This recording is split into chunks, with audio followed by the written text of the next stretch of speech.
right, today we're jumping into Surah Ibrahim, the 14th chapter of the Quran. Now, this chapter is named after the Prophet Abraham, but it's so much more than just a history lesson. It's really a powerful look at guidance, gratitude, and this incredible journey from the darkness of not knowing into the clear light of truth. Okay, so let's start with the verse that really sets the entire tone for this chapter. And notice, it doesn't just say darkness, it says darknesses, plural.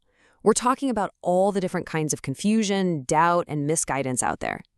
The whole point of this revelation right from the very first verse is to be a guide out of all that mess and into a single clarifying light.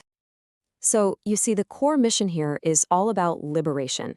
It's about offering a clear path out of the dark. But, for a path to be clear, you have to be able to understand the directions, right?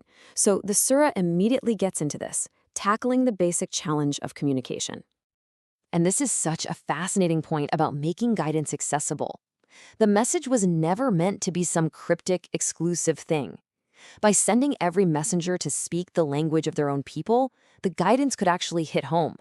The goal was always clarity, to make the message feel natural, not like some foreign idea. So once this crystal clear message is delivered, the surah presents a fundamental choice that every single person has to face. And really, it all boils down to one of two responses. You're either grateful for it or you deny it. The surah frames this choice in the most direct way possible. It's not a subtle hint. It's a straightforward question with very clear consequences, all depending on the path you decide to take. And here you have it, laid out side by side. It's so clear. Gratitude isn't just a passive feeling. It's an active choice that actually leads to more blessings in your life. But on the flip side, denial, or just taking those blessings for granted, comes with a really severe warning. It's a universal law, basically, of cause and effect. Now, to make sure we get that this isn't just some abstract philosophical idea, the surah does something brilliant. It grounds this whole principle in actual history, showing us that humanity has been presented with this exact same choice over and over and over again. I mean, look at this pattern. From Noah's people to the communities of Ad and Thamud and so many others after them, the story is the same. A messenger shows up with a clear message, offering that path from darkness to light. This isn't a new problem. It's an ancient human story that just keeps repeating. And what was the typical response time and time again? It wasn't just, nah, I disagree. It was this deep, unsettling doubt and outright rejection. Even though the message was clear, the choice they made was denial, a choice completely rooted in skepticism. And this right here, this image is so powerful for explaining the consequence of that denial. It says that any good things you do, if they aren't built on a foundation of faith, are basically weightless.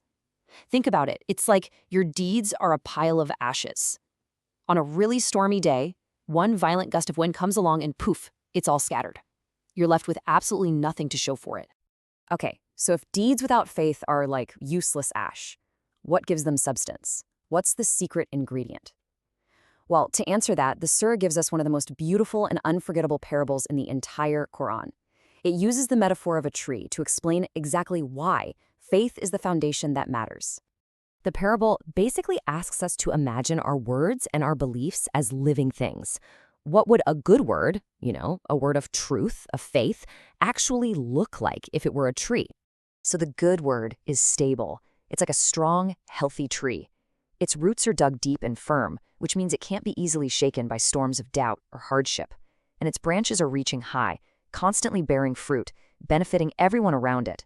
It's alive, it's stable, and it's productive. And then you have the total opposite. The evil word, the word of falsehood, is like a weak, sick tree. It's already been ripped up from the ground, it has no roots, no foundation, and zero stability. The slightest push, and it just topples right over. And now we get to the man himself, Abraham, who the surah is named after. And we can really see how all these ideas come to life in his prayer. I mean, the prayer of Abraham is just a masterclass in what a life rooted in solid faith actually looks like. Just look at the sheer scope of his prayer.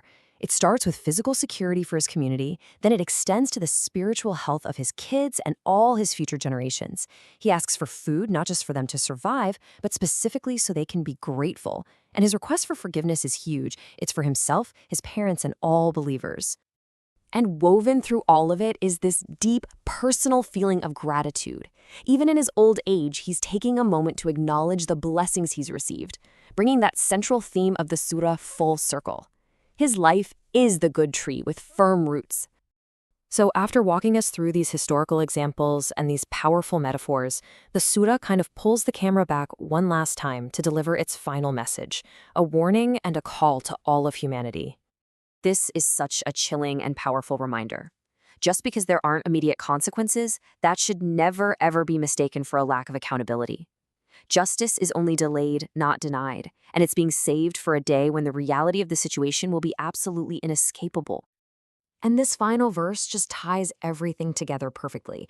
The entire chapter, with all its stories and parables and warnings, is a balag, which is like a clear and sufficient notification.